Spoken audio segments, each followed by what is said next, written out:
So right now we're up on 500 line, up a little bit east of Nia Bay, and there was a sighting up here a couple days ago, I guess, and so I came up here 500 line in the area, and I just put up a game cam and also a audio recorder. I just heard something in the woods again.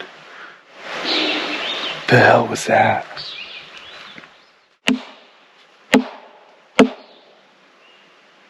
That's weird, the whole forest goes quiet when I did that. I'm gonna come back here tomorrow and check the recorder. My battery's dead. I'm gonna have to wait till I get home, I guess, to see this. Where is it? Oh, it's up here. Oh. Of course, the batteries on this would have went dead hours ago. So there's probably about, I'm guessing, 6 or 8 hours of audio on here, maybe more. But I don't actually have to sit through 6 or 8 hours of audio to see if there's any sounds there. Quiet in here.